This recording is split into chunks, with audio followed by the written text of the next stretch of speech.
Okay, I'm Ernie Chambers, and once again, I have a few thoughts I intend to share with you today. Since I have a tendency to roam, I decided to bring some materials related to former President Donald Trump and some things that I put in writing, and newspaper accounts touched on these things to show that without having studied him a great deal, just listening to him, watching the way he conducted himself while he was trying to get the nomination, I drew certain conclusions about him and the kind of person he is. I don't want to get too far off on the subject of vaccinations and Cyrus. So what I did was brought a rhyme that I wrote called Ovid, Ode to COVID-19. And this will be all I will have to say about the pandemic. Cyrus the virus, extremely desirous of raging like uncontrolled fire. Cyrus the virus did pen on papyrus, would that all humans expire. Cyrus the virus does not admire us.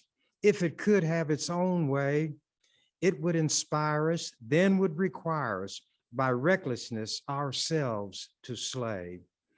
O Cyrus the virus, forget not King Pyrrhus, who dealt the Romans what for? A victory he won, but when all was done, King Pyrrhus lost the war. Cyrus the virus, the fate of King Pyrrhus awaits you if man but relents. Your days are numbered when minds unencumbered embrace medical science and sense.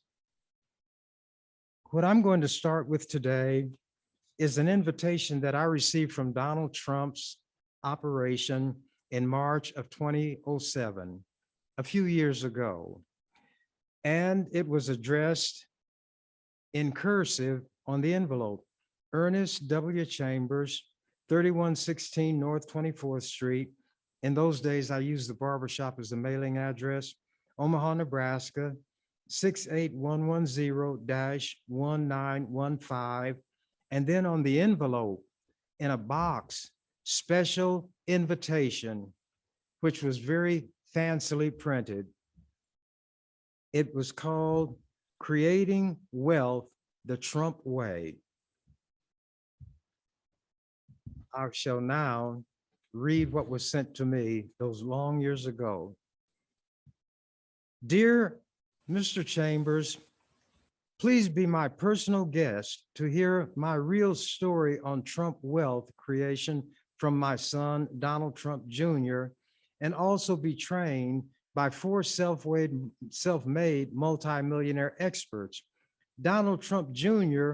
will share with you our family's most successful wealth creating secrets and strategies.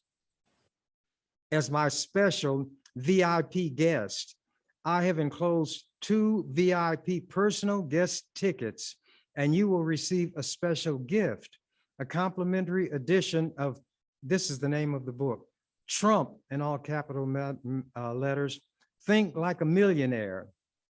At the conference, you will receive this free gift. The suggested tuition fee of $149 is waived for you. At this once-in-a-lifetime financial conference, you will learn how to, number 1, find income-producing properties the Trump way. 2, slash capital gains tax to 0 when you sell real estate, stocks, or your business. 3, lower your current tax bill up to 31%. 4, negotiate the Trump way. 5, protect 100% of your personal assets from all lawsuits, liens, levies, bankruptcy, or even a divorce. 6, get government-approved investments guaranteeing 9.6% to 32% return. 7, learn the Trump way to cash in on the new $1 trillion booming foreclosure opportunity in 2007. Creating Wealth the Trump Way. Turn this special invitation over to see the location, date, and time of the event. Call now to accept this invitation at 800-748-5254. Seating is limited. Be there. Just one new idea can make you rich. Then there's a picture of Donald Trump with a book beside it. And the item that I was to look at tells me where the location, date, and time would be observed. Omaha, Nebraska, Doubletree Hotel and Executive Meeting Center, Omaha Downtown, 1616 Dodge Street, Omaha, Nebraska, 68102. Thursday, April 5th, 2007, 8 a.m. to 5:30 p.m. Then the tickets were enclosed. Naturally, I wasn't going to pay $149 to go listen to Donald Trump's son talk. But nevertheless, I decided to keep this material as a souvenir. That was in 2007. Trump announced in 2016, I believe, may have been 2015, but that he was going to run for the presidency, and it was laughed at by everybody. The Lincoln Journal-Star had a column about the legislature. It was called Capitol Days. And this is what was written on February 18th, 2016. Donald Trump is an undercover Democrat, Omaha Senator Ernie Chambers said during Wednesday debate. He called the Republican presidential candidate a bomb planted to destroy the GOP. Quote, and that's why he has so much fun, Chambers said. I predicted before Trump was even nominated that his goal was to destroy the Republican Party. Trump had been a Democrat. He had been in favor of a woman's right to choose to have an abortion, the traditional Democratic principles, but I guess he thought he might have a better chance to win if he ran as a Republican, because there are a lot of nutty, backward people in that party. There was a lot of racism that they had to keep concealed, but it was bubbling very near the surface, and he thought he would give it an outlet, so he decided to run. What I decided to do was write Mr. Trump a letter, an open letter.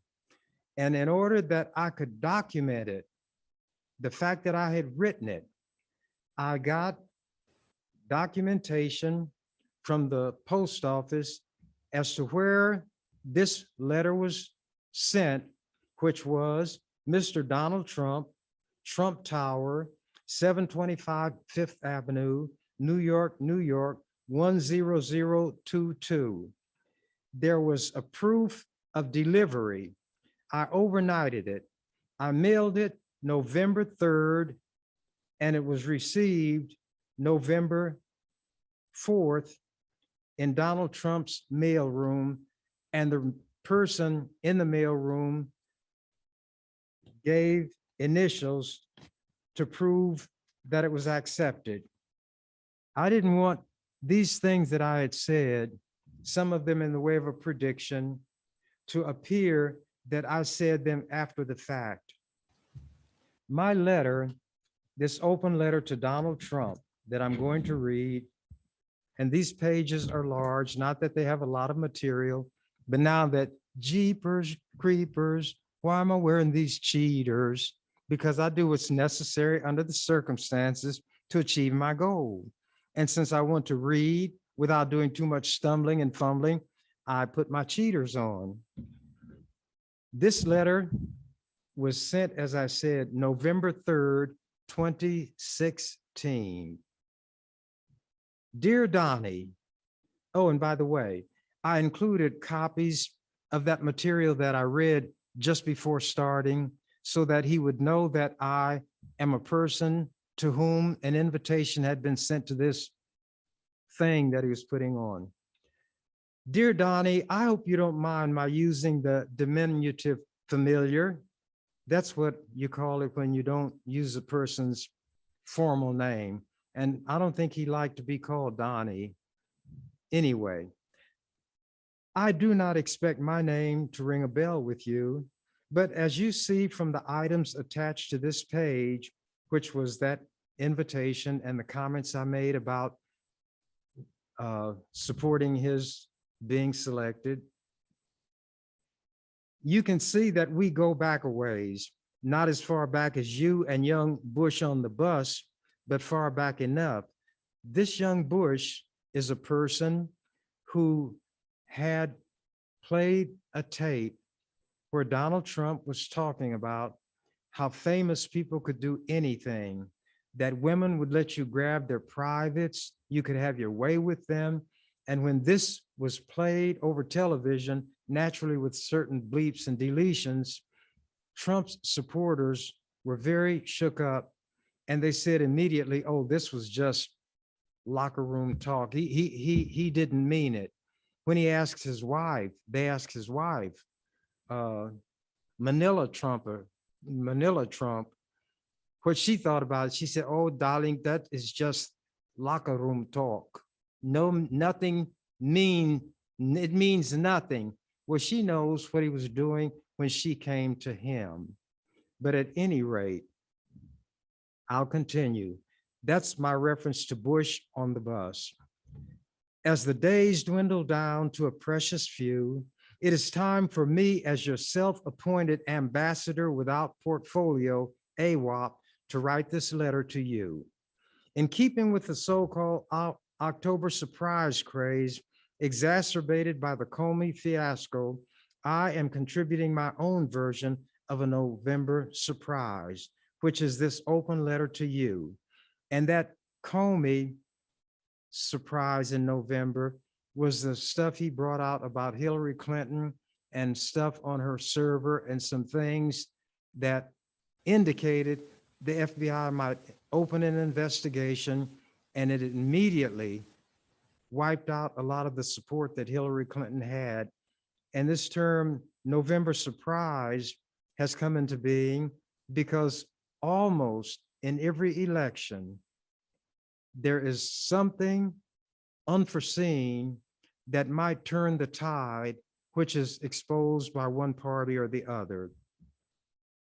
Continuing the letter, mirroring the extraordinarily unique nature and style of your campaigning, the format of this letter by turns will be stream of consciousness. That means you just say whatever comes into your head, phrases, clauses, and so forth. Episodic, herky-jerky, helter-skelter, and even a little bit jumbled and jivey. Understandably, you may wonder why in the world would a man who is an unapologetic supporter of Hillary Clinton be simultaneously the self-appointed AWOP of her opponent? Here's why. In view of the fact that I want her to be president, I wanted her to have an opponent whom she could beat and thereby waltz, polka, rumba, samba, or otherwise dance her way into the White House. Don't bail out yet, Donnie.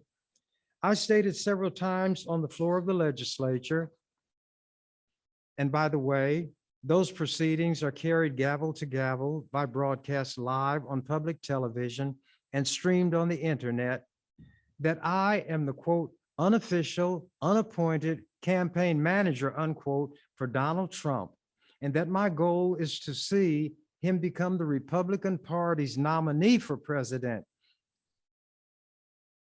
with emphasis on nominee, since my choice for president is Hillary Clinton. I presented my case in advance of Nebraska Republicans being seized by a moral imperative to join the Trump lemming march to the sea, preparatory to boarding the cruise ship Trump Titanic. Then I dropped the bombshell contained in the attached newspaper clipping, which was that he was a bomb planted in the Republican Party to destroy it. When the destruction is completed, and here is the statement I want you to remember. Based on developments, my first stated goal has been realized. You are the nominee. I am confident that the second, your destruction of the Republican Party from within is on the verge of fruition. When the destruction is completed, you will have turned a common cliche upside down. Instead of saying the captain goes down with the ship, we'll be able to proclaim in this instance, all thanks and praise to you, the ship is going down with the captain, the ship being the Republican Party. Anybody who has followed politics is aware that the stalwarts, the old timers in the Republican Party feel that Trump has all but destroyed it. I saw it coming before they did, maybe even before Trump knew he would be successful. Continuing. Once again, the man who put the I in egoist will have confirmed his paramountcy and demonstrated the uncanny ability to eclipse whatever is going on around him. Not too shabby a consolation prize. The purpose of this correspondence is to encourage you to stay the course. When the going gets tough, the tough get going. That is susceptible of two interpretations. It could mean that the tough will double down, as you are inclined to do, and redouble their efforts, even if it serves only to make matters worse. On the other hand, the tough can get going in the sense of scrambling to their feet and running away, which you are not inclined to do. Lest you misunderstand based on what I've written, my intent, let me make it clear by borrowing a famous passage from Shakespeare's Julius Caesar. Lest you misperceive my intent. Friends, Romans, countrymen, lend me your ears. I come to bury Caesar, not to praise him. But with this essential, significant difference. I come not to bury Donald Trump, but to praise him. Yes, to praise him. Of course, skeptics and cynics may try to get their dig in by invoking an equally famous phrase from poet Alexander Pope's An Essay on Man, to damn with faint praise, thereby insinuating a hidden motive on my part. I assure you that my words are as sincere and trustworthy as those you have been uttering throughout your historic political sojourn. In the interest of clarity, praise is not synonymous with agreement.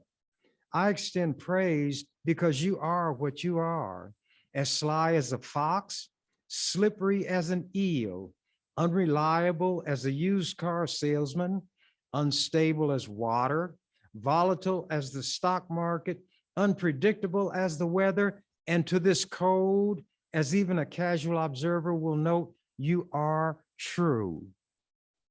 Take an extreme example. People say of Judas Iscariot, quote, although he betrayed Jesus, he can be given credit or praise for having hanged himself in remorse. But since I like to put the cork in the bottle, use your situation as an example. GOP distant as Trump praises Putin. Are we in sync? Here's a headline, a caption, Trump's 3 theorems or theories of political expediency. People have heard of Einstein's theory of relativity, Newton's laws, gravity and motion, Occam's razor, which deals with when you're talking, take the shortest path with the fewest detours to get to the point you're trying to make, and Machiavelli's The Prince. But this is the first time Trump's theorems will have seen the light of day. I doubt that you yourself have formulated them in the manner that follows. I am going to have to digress. When people started making fun of Trump because he couldn't spell words, when he attacked the Ricketts family, which I'll get to, he misspelled Ricketts and those kind of things, he made the remark about himself, I am a stable genius. And even then, let's analyze that. What is a stable? a place where various animals stay. What do animals do in the stable? They mess it up. So a stable genius is one who knows how to go into the stable and clean up the mess the animals leave to such an extent you can't even tell it was there. So without realizing that he was telling a deeper truth, he told the truth on himself, referring to himself as a stable genius. Trump has given me a lot of moments of laughter and amusement, but as things worked out, his tenure was anything but laughter-filled and amusing to the people who were victimized by him, and democracy, which indeed suffered, the reputation of the United States, which failed throughout the world. But to continue, having carefully followed and analyzed your words and actions to the extent that such things are susceptible of analysis and formulation, I've undertaken the task of producing the 3 theorems of Trump political expediency. I don't know whether you arrived at these, quote, truths or theorems through study and conscious thought, or if they just, quote, came to you, unquote, unbidden like photosynthesis, or in the way that water flows downhill and seeks its level. In a nutshell, here's the essence of each. The first theorem, fool all. The second theorem, lie, dumb down. The third, promise them the world. Now, there are 3 playbooks that I suggested Trump would use. Each theorem would follow a playbook of a well-known personage. Abraham Lincoln's playbook, Hitler's playbook, Mein Kampf, and Satan's playbook. First theorem from Lincoln's playbook. Honest Abe famously said, and he laid out 3 propositions. It is true that you may fool all the people some of the time. You can even fool some of the people all of the time. That's the second proposition. But you cannot fool all the people all the time. The third proposition. That was Lincoln's playbook. The supporters who make up your base fit within the second clause. You can fool some of the people all of the time. And you have done so and are doing so masterfully. Regardless of what you say or do, no matter how outlandish, preposterous, untrue, unintelligible, your base unthinkingly and uncritically remains steadfastly with you, come H or high water. Fool all has been achieved. That's theorem number 1. The second theorem from Hitler's playbook. This is from his book, Mein Kampf. All propaganda has to be popular and has to adapt its spiritual level to the perception of the least intelligent of those towards whom it intends to direct itself. The great masses of people will more easily fall victims to a big lie than to a small one. In summary, tell big lies and appeal to the least intelligent. You once declared that you, quote, love uneducated people, unquote. Did you by chance have your second theorem in mind?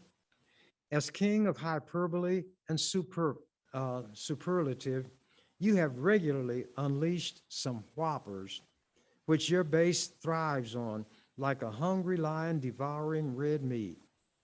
A sub-theorem might be, if you're going to strike out, do so swinging for the fences rather than trying to bunt. So you lay out some whoppers, that propaganda that Hitler talked about. For the record, this is not to assert that you are a Nazi or that your ideology is Nazism, although some have made such an allegation. My point is merely to show the similarity between your approach and Hitler's is inescapable. Examples showing how dumb you feel these people are. Promise everything to everybody at a cost to nobody. 2, the U.S. can sustain itself as a self-contained economic island on this planet. 3, reopen obsolete Rust Belt manufactories to produce goods for sale only on the U.S. market and give millions of good high-wage jobs to everybody who wants one, and there's no reason to raise the minimum wage, which is too high anyway. 4, never detail how anything is to be accomplished. It simply will be, period. 5, don't mention Congress because you'll do all these fantastical things yourself. That's what Trump feeds his base. Theme song of the second theorem. You know, there has to be a playlist. Here's his theme song.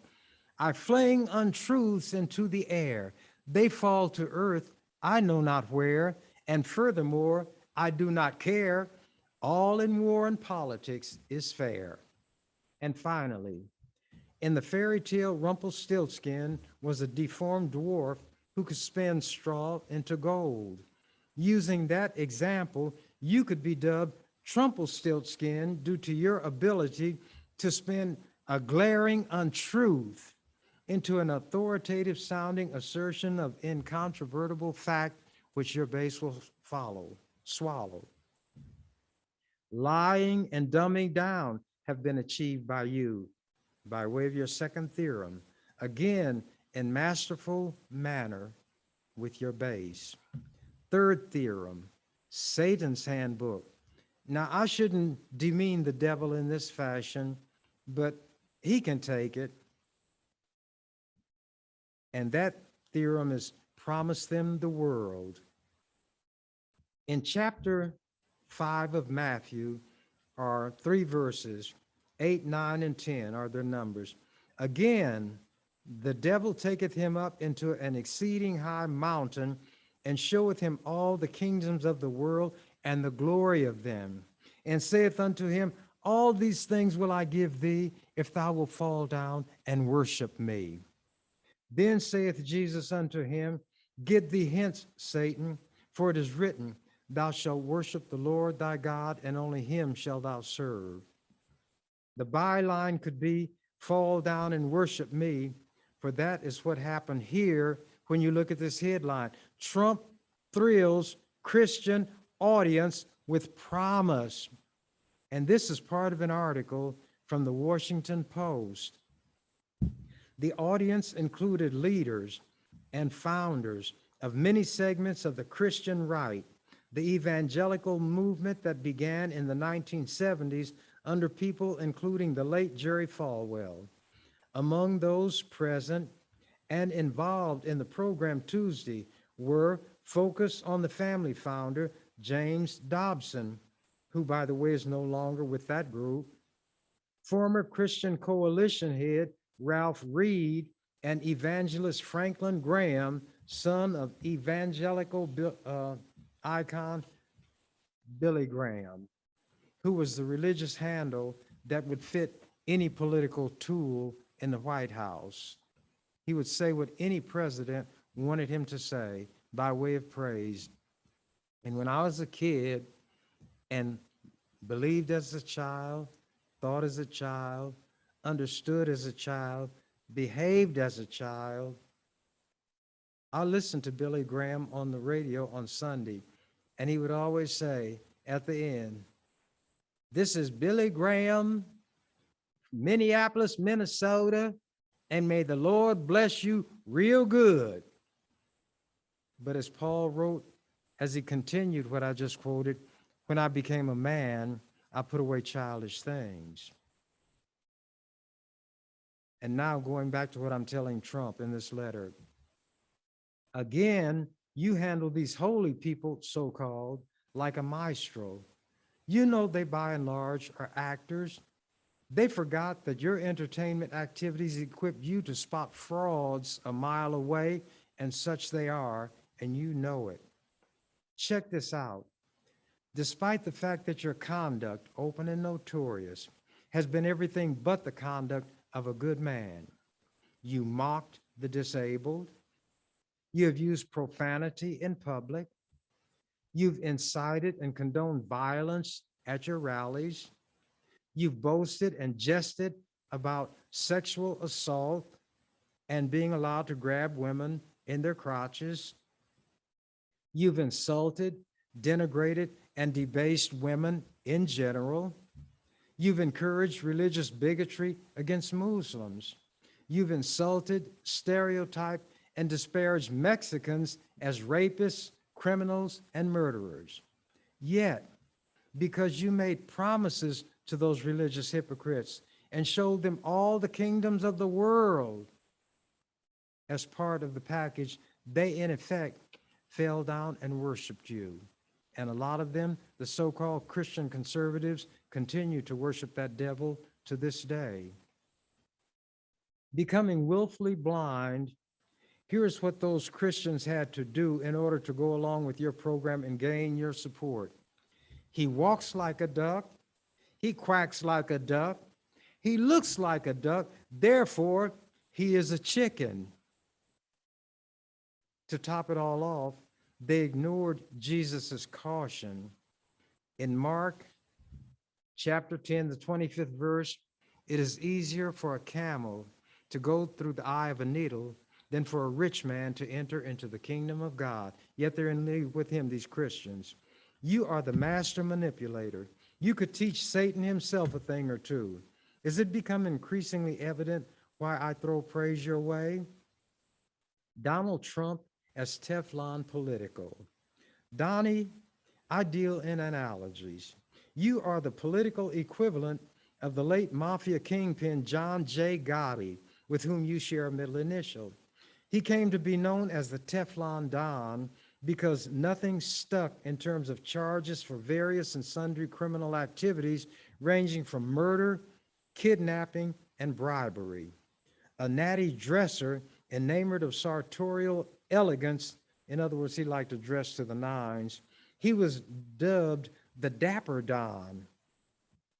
He worked his way up through the ranks from petty crook to captain in the Gambino crime family, the best organized and most powerful crime outfit in the country. In 1985, the Teflon Don took over the operation after he ordered the rubbing out of then top dog Paul Castellano. Poor Paul met his maker as he exited a Manhattan steakhouse, indicating perhaps that consuming too much red meat may be detrimental to one's health. Finally, Boss Gotti's luck ran out, and his Teflon veneer was perforated when fellow mobster Sammy the Bull Gravino turned into Sammy the Rat, as stool pigeons were known in the rackets, and testified against him in a deal with the feds. In 1992, a baker's dozen, 13 charges stuck, including murder and racketeering, and the no longer Teflon Don swapped sartorial elegance, fine clothes, for prisoner togs and took up residency at the federal big house in Marion, Illinois.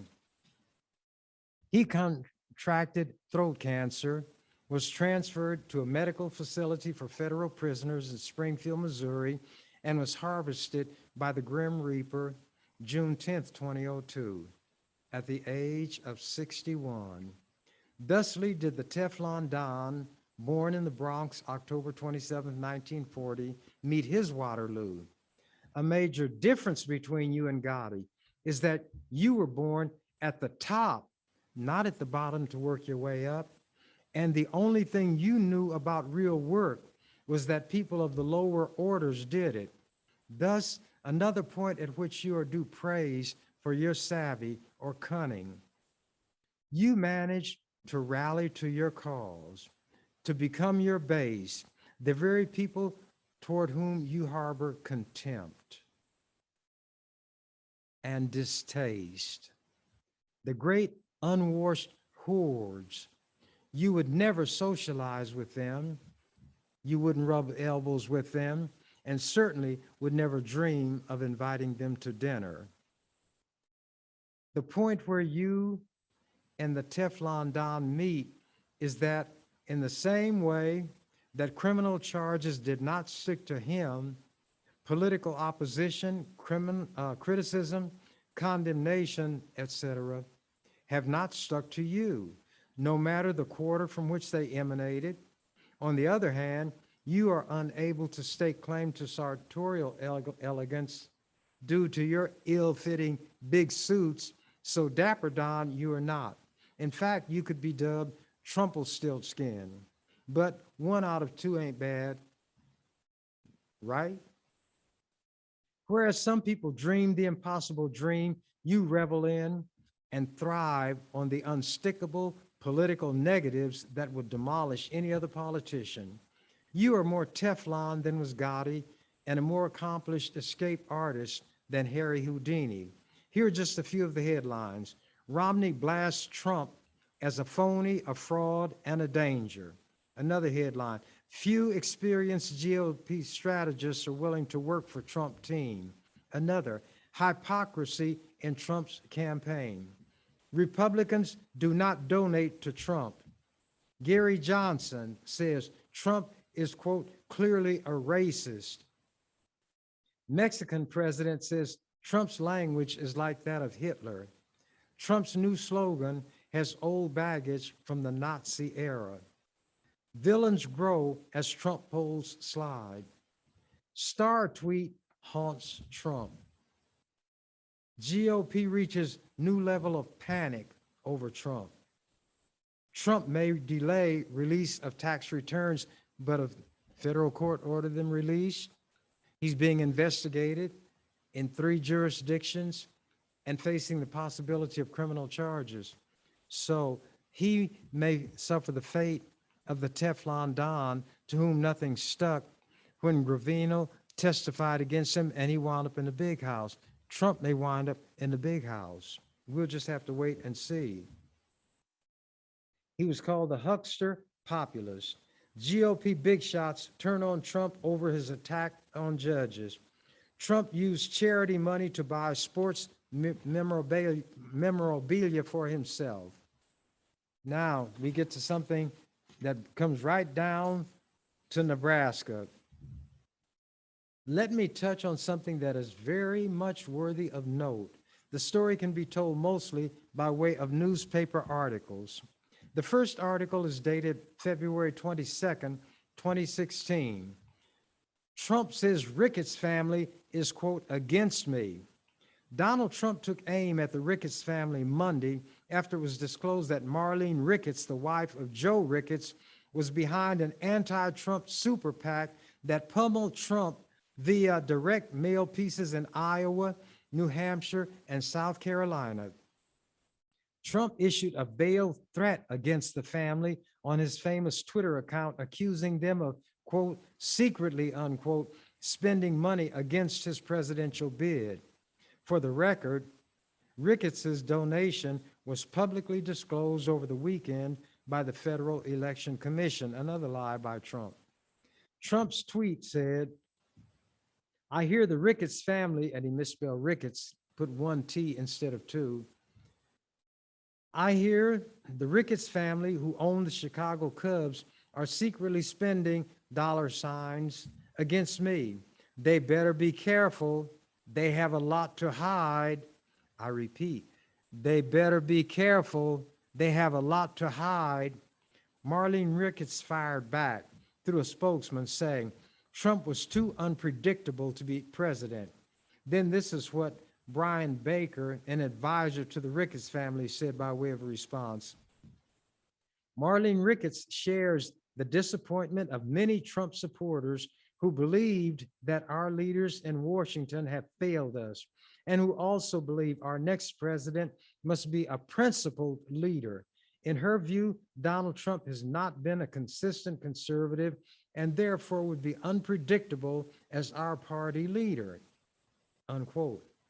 Marlene Ricketts gave $3 million to a super PAC known as Our Principles PAC. It was created in January with the help of Katie Packer, a former aide to Mitt Romney in his 2012 presidential campaign. Ricketts is married to Joe Ricketts. Marlene Ricketts is married to Joe Ricketts, the founder of TD Ameritrade, a successful online trading company. She and Joe are the parents of Pete Ricketts, the governor of Nebraska. And on old Joe, he's slick, and a nut doesn't fall far from the tree in terms of young Pete's dishonesty. This Ricketts came before the Omaha City Council, persuaded them to give what is called TIF money, tax increment financing, which allowed him to avoid having to pay taxes, as would be the case, and will make money available to him in effect to build a new TD Ameritrade headquarters in a part of West Omaha, which is neither deteriorated or substandard. And the people who lived there were very, very angry. Then after getting this money from the suckered Omaha City Council, by the way, Joe Ricketts lives in Jackson Hole, Wyoming, because he doesn't want to pay Nebraska income taxes. So he doesn't want to pay taxes in Nebraska, but he got several millions of dollars of tax breaks from Nebraska taxpayers. That's how dumb these white politicians, along with Ben Gray on the city council, were. And after Joe Ricketts built this TD Ameritrade headquarters, guess what he did? He sold it. He sold it. And if you watch television every morning, you'll see who bought it. And he sold it for $26 billion. Then my comments after that article. Being rich and accustomed to having their way, the Ricketts family failed to take time to find out who they were messing with. The article contains the warning you issued. It reminds me of a situation where the housekeeper of an archbishop was of the opinion that skeletons are found in every family's closet. To test her theory, she wrote with lipstick on the mirror used by the archbishop when he shaved each morning, quote, "I know your secret," unquote. Before an hour elapsed, he disappeared and was never seen or heard from again. Now, I don't know whether or not you have the goods on the Ricketts clan, but look what appeared in the World Herald, September 21st, 2016, a few months after you were being attacked by Joe and Marlene Ricketts. Ricketts family to donate to pro-Trump effort. You said you had something on. They had a lot to hide, didn't you? Well, here's what was in the paper. Joe Ricketts until now, quote, "Donald Trump isn't fit for the most important job in the world. If you believe America deserves better, vote against Donald Trump. Donald Trump's too reckless and dangerous to be president." And here's what he's saying now. Proud to support Trump and Pence and other Republican leaders who will push for conservative policy solutions. Then a big headline, Ricketts' money now backs Trump. Very praiseworthy. One of the baddest members of the dinosaur family was the Tyrannosaurus Rex, king of the clan, known as T-Rex. After the way you kicked the Ricketts families, pardon the expression, rump, they probably refer to you among themselves as T-Rump. Considering that you made any number of political big shots and hot shots turn around, a little ode to T-Rump, a rhyme, is in order. Ricketts's, Paul Ryan, Cruz, Rubio, Newt Gingrich, Christie, and all the rest are examples. You made them falter and brought them to heel. Then at your altar, you forced them all to kneel, and they did. Then here's a headline. Due to change, Trump made a big campaign change. And you all can't see this, but it's a picture of Trump in a pose very similar to mine. And the headline is Trump made big campaign change. So this picture of me was in the paper, and I put it next to Trump's, and under mine, the caption is, Senator Chambers makes a point during debate on the floor of the legislature in February. Chambers is seen as the master of the filibuster in the legislature. Under Trump, Republican presidential candidate Donald Trump speaks during a campaign rally in New York. So, my question, did the big campaign change consist of stealing my gesture, then ending my letter to Donnie? I know you have better things to do than to read a letter about yourself. But as you lick your wounds after the election, you may find solace or comfort by comparison in reading this. Sincerely, Ernie Chambers, State Senator. And here is what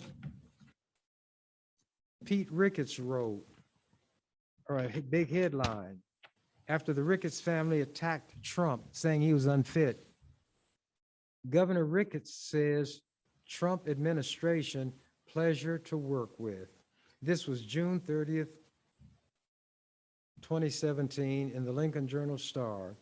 Nebraska's Republican governor said he's had plenty of access to the nation's first-year Republican president and his cabinet.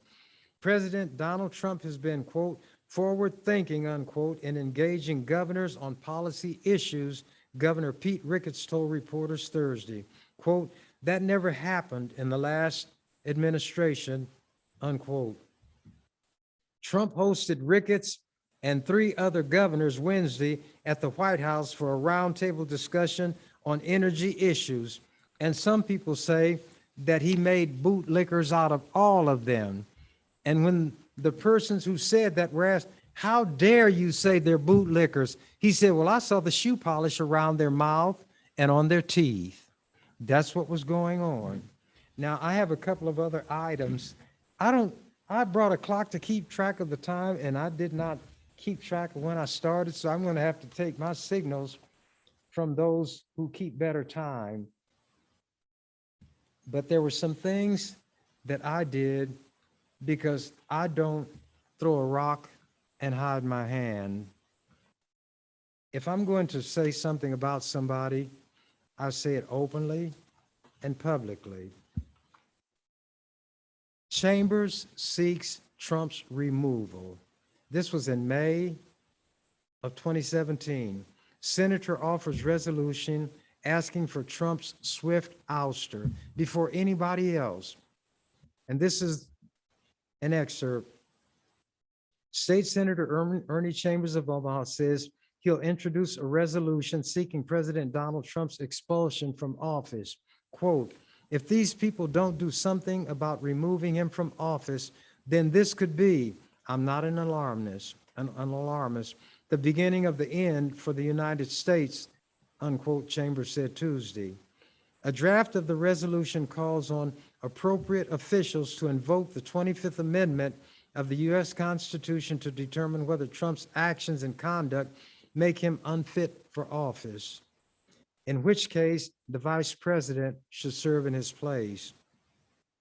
Trump, the resolution states, has behaved, quote, in a dangerously problematic and erratic manner, such that the safety and welfare of the United States and its residents are being placed at ongoing grave risk. The resolution carries no official weight, and it is unlikely lawmakers will be forced to vote on it before this year's legislative session ends. And they did stall and not let it even come up for a hearing, and I'll touch on that. Chambers, a registered nonpartisan who once jokingly supported Trump's run for the Republican presidential nomination, has been a constant critic of the president's policies and actions in office. Chambers said his resolution was not inspired by the whirlwind of recent news surrounding Trump's controversial disclosure of classified information to Russian officials and his firing of FBI Director James Comey. Instead, Chambers said Trump's foreign policy decisions, particularly those regarding North Korea and the Middle East, have the potential to do great harm to Americans. The president has behaved like a, quote, deranged, demented, drunken idiot and underestimated Kim Jong-un, insulting the North Korean leader and stirring him to test more missiles, unquote, Chambers said. Kim Jong-un is not crazy. He is not a fool, and he is a much faster learner than Donald Trump, added Chambers. Now, I knew the legislature would try to get out of doing anything with that resolution, and in fact, they did not call a hearing. But the following year, I did ask that the chairman of the committee bring the resolution for a hearing. If he didn't, I would make a motion on the floor to pull it from committee, and I would thereby have the discussion publicly that he was trying to avoid. The following year, he did schedule it for a hearing over the noon hour, and such being the case, not a large number of people showed up. But I had a chance to make a point, and it was one that some people took to heart. And I'm not going to read that. I think I will just paraphrase it. I had mentioned the kind of things that Trump had done at that hearing, just so it would be a matter of record. Even though it was over the noon hour and not a large number of people in the public showed up because they were at work.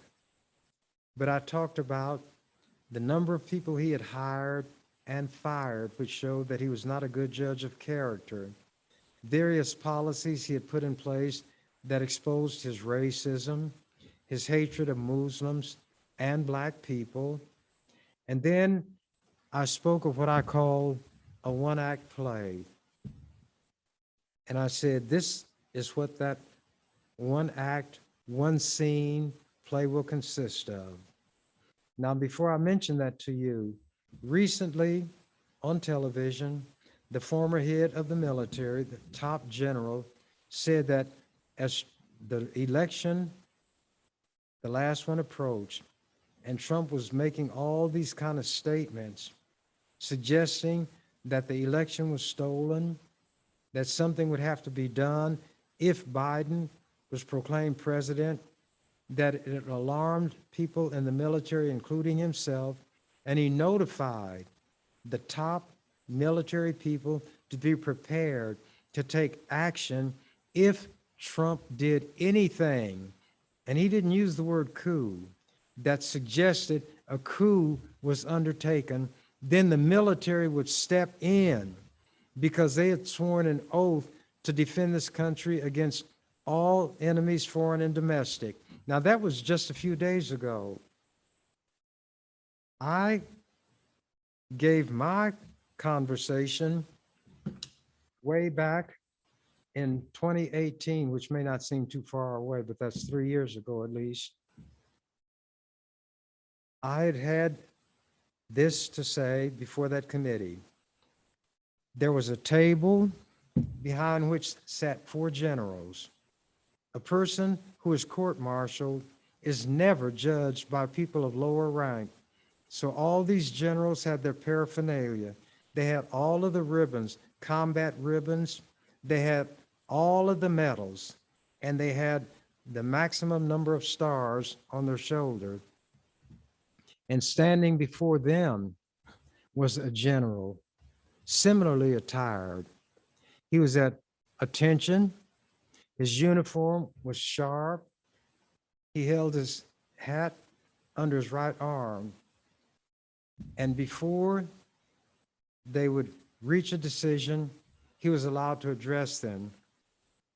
He said, I took an oath as you took an oath to defend this country against all enemies, foreign and domestic.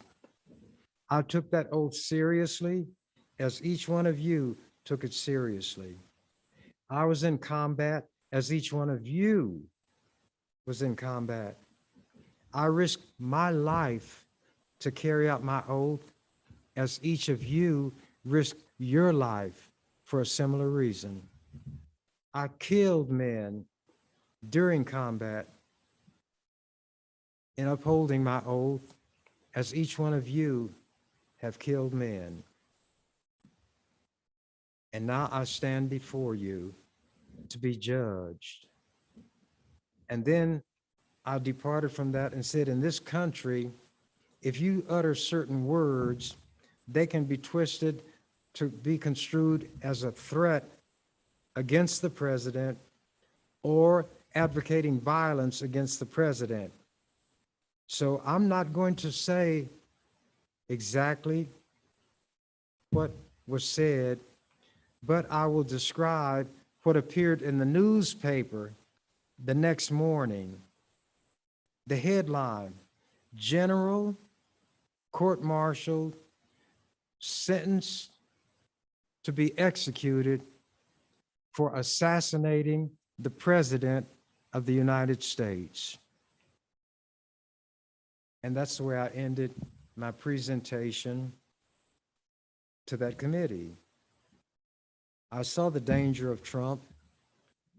I even wrote an item in a letters to the editor column of the Lincoln Journal-Star in June of 2019. They headlined it, President Trump's 5 Principles. This is what I wrote. An appropriate introduction to the 5 principles exemplified to date by the erratic Trump regime is the following list of other numerical points. There are the 14 points of President Woodrow Wilson presented in his January 8th, 1918 message to the Congress. There are the 10 commandments carted down from Mount Sinai by Moses, the famed 7 wonders of the world, comprising the most remarkable structures of ancient times, and the 6-day Middle East War. The 5 principles of Trump are: the U.S. Constitution in the hands of an unprincipled political strongman with the proclivity to so employ it is the ideal instrument or pathway by which to ordain and establish a constitutional dictatorship, aided and abetted by a sycophantic Senate and a supine Supreme Court.